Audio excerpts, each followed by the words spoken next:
welcome back to the Gridiron Expert. We have finally finished our SEC college football predictions. We have finally completed all of the Power 4 conferences, every single game for every single team, and we are now here to break down our projected SEC standings, our recap like we do with every single conference, sharing how the conference will shape out, all 16 teams with no divisions, and sharing who will win the SEC championship in Atlanta by season's end. So again, guys, welcome back to the channel. We're so glad you could join us today as we are slowly wrapping up prediction season. Our SEC recap now, a handful of group of 5 teams after the SEC, our group of 5 recaps. Then it's time for the season. Of course, our playoff predictions in there as well, but it's going to be here before we know it.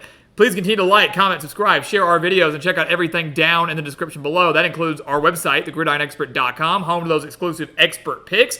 Some of the best college football and NFL spread picks in the entire country, beating out over 80% of the national handicappers each of the last 6 years, and it will be 7 by season's end. So some of the best picks in the country for one of the lowest prices in the country. Go sign up for those today and become a member of our GE Nation while checking out everything else on our website and the description as well. So let's bring up the graphic. We'll jump right on into it. All 16 teams in the SEC. Again, no East Division, no West Division. 16 teams.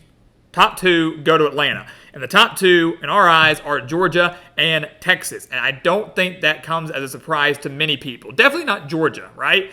I mean, the Bulldogs have consistently been one of the best teams in the conference, one of the best teams in the nation for many, many years now under Kirby Smart. They were 1 win away from making the college football playoff last year, lost to Alabama in the SEC championship game, and fell just short of making the playoff and fell just short of a three-peat, winning 3 straight national titles. But it really, I mean, no team is a lock by any means, but it really feels like a team of Georgia's caliber is a lock for the college football playoff, especially now that it has expanded to 12 teams. Obviously, anything less than that would be a major disappointment. So the Bulldogs, 11-1, 1 conference loss. They've got to play Clemson in the opener, and they have to travel to Alabama, Texas, and Ole Miss. They're bound to lose one of those true road games, and it's a much more difficult schedule than they faced in previous years playing in the SEC East. So they're going to slip up once. Not twice. They will be in Atlanta, where they'll get a rematch against Texas. They're going to face the Longhorns in Austin. Texas, now in their first year in the conference, we do have making the SEC championship game. They've got a great quarterback in Quinn Ewers, who's one of the best in the country. They've got a very solid wide receiver corps. They reloaded through the transfer portal. That defense is going to be absolutely nasty. 8 starters back on that side of the ball. They've got a tough schedule at Michigan. They've got to play Georgia, got Oklahoma and Dallas, at Texas A&M. But a lot of the bigger games are at home. Only one of those bigger games that we mentioned, or only 2 of those bigger games that we mentioned, I should say, are true road games. So, and a lot of people are going to show up for the A&M game. A lot of Texas fans will. Going to be a pretty fun, I guess, environment, I should say, in College Station, to say the least. But Texas, they're loaded with talent. They were 1 play away from the national championship last year. All this talk about the Longhorns not being able to compete in their first year of the conference, it's false. It's just not going to happen. They're going to be legitimate contenders. They should make the college football playoff. After that, God, look at how cluttered it is at number 3. Alabama, LSU, Ole Miss, Missouri, we all have at 10-2, 6-2 in conference play. That's how good the SEC is this year. That's how talented these teams are this year. I mean, if you look at it, only 2 games separate Georgia at number 1 to Tennessee at 9-3, who's like middle of the conference based on these standings here. It's kind of crazy to think about. But Bama, first year under Kalen DeBoer, they're still going to be talented, right? Yes, Nick Saban is gone. It's going to be a different culture and a different schemes, everything like that. It's going to be a growing experience and a learning experience for Alabama. But they're not going to just fall off the map. They're still loaded with talent. Jalen Milroe is there. They've got a very strong front 7 in the secondary. I think we'll figure things out as the year goes on.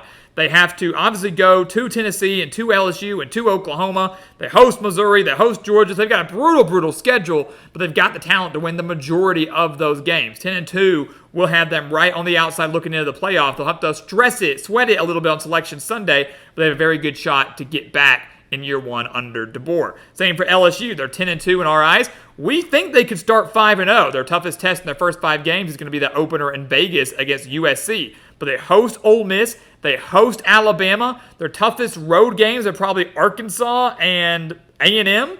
Both of those are trap games. Both are ones that LSU can't afford to overlook. But if they can honestly split those 4 games we mentioned, Ole Miss, Arkansas, A&M, and Bama, split those and take care of business everywhere else, they would finish 10-2. And would have a very good shot at making the college football playoff, depending on what the rest of the country does. So the Tigers have a lot of talent in year 3 under Brian Kelly. Everywhere he's been has been massive for him. Central Michigan, Cincinnati, Notre Dame. Year 3 is always big. It's year 3 in Baton Rouge now. Watch out for LSU. Ole Miss, same thing. They could start 6-0. They've got a great team this year. Very, very good team this year. But after that hot start, the schedule gets brutal. At LSU, Oklahoma, at Arkansas, Georgia, and at Florida. So very similar to that 2022 season where Ole Miss got off to this hot start, but all their tougher opponents were on the back end of the schedule, and they struggled. I'm not saying it's going to happen again this year, but that's how the schedule once again lines up. Well, they'll kind of sleepwalk through the first half. How they fare in the back half will determine the entire outcome of this season. But this is Lane Kiffin's best squad since he arrived in Oxford, and they do have the talent to make the college football playoff, fresh off their first ever 11-win season. Same can be said for Missouri, 10-2. They won 11 games last year, won the Cotton Bowl. They would have made the 12-team playoff had it been a thing last season. The Tigers are loaded on offense. They've got a new defensive coordinator. Might go through some growing pains there, but they've got a lot of talent. And they've got a really good schedule where their toughest games, maybe just toughest games, period. Toughest road games, certainly, but maybe toughest games, period, are on the road at Texas A&M and Alabama. Everything else lines up very well for the Tigers. All the big dogs have to come to them.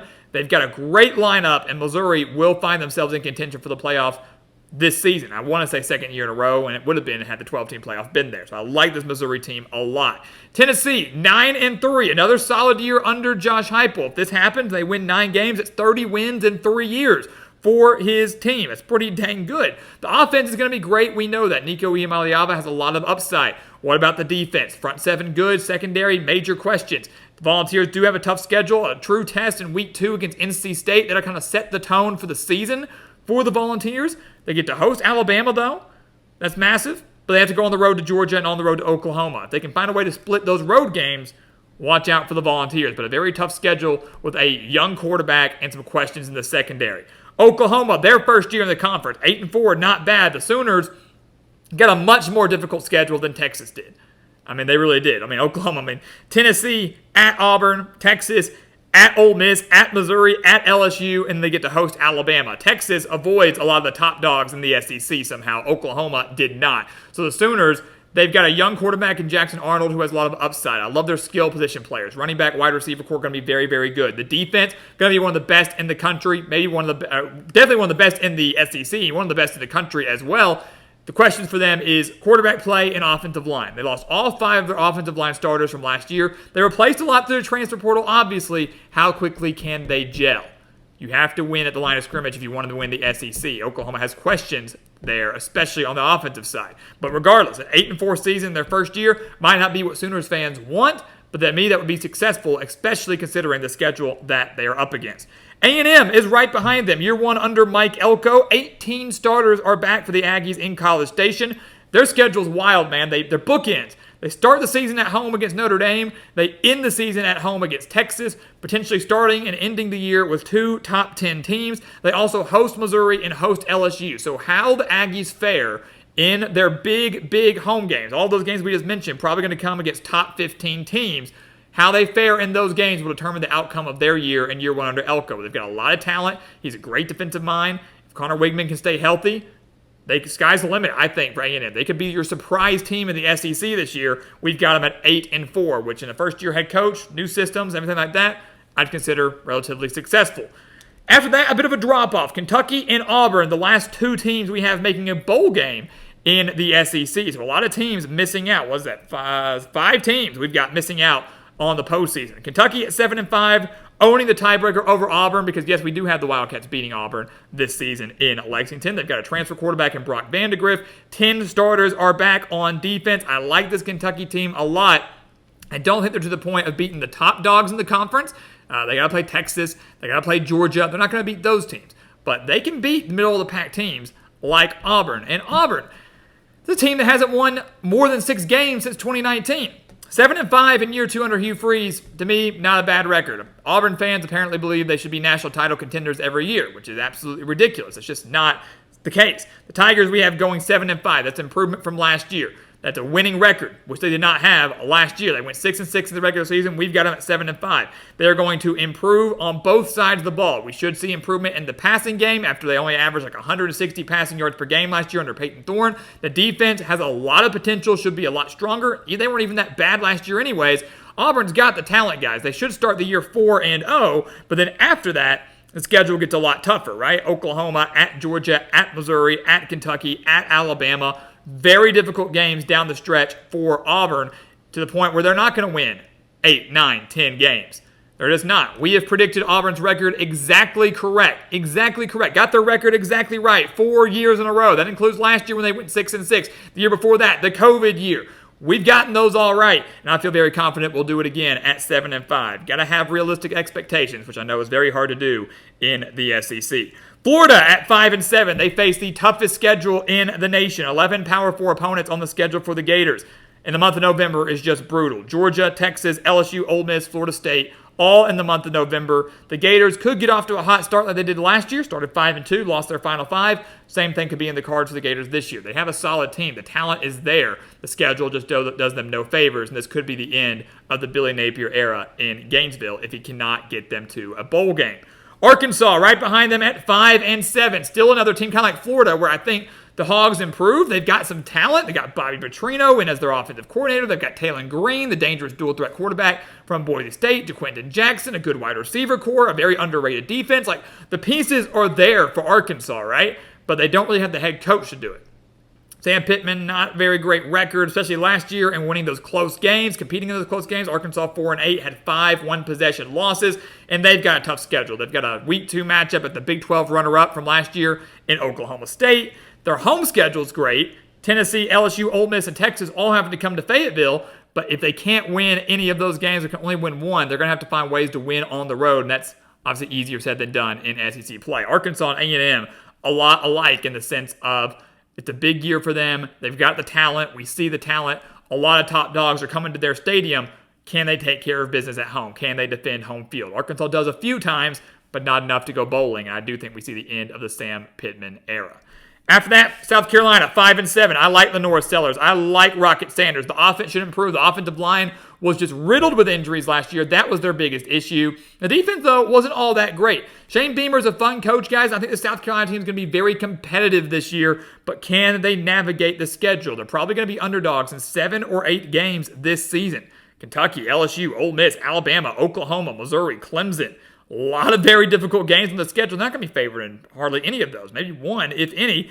Gamecocks are going to have to find a way to pull off an upset or two to reach the postseason. Beamer's done it before. I'm not ruling it out, but I think they fall just short once again. And then Mississippi State and Vanderbilt, both 3-9, winless in conference play. You could argue that the Bulldogs go 4-8 and beat Arizona State out in the desert. I think they lose that game, but regardless, it's going to be a rough year one for the Bulldogs under Jeff Lebby, their first-year head coach. And Vanderbilt could see the end of the Clark Lee era. They've got improved quarterback play in Diego Pavia. I like that move a lot, but obviously a very difficult schedule. And with the expansion of Texas and Oklahoma, and Vanderbilt having to play Texas this year, they're not going to be able to hang.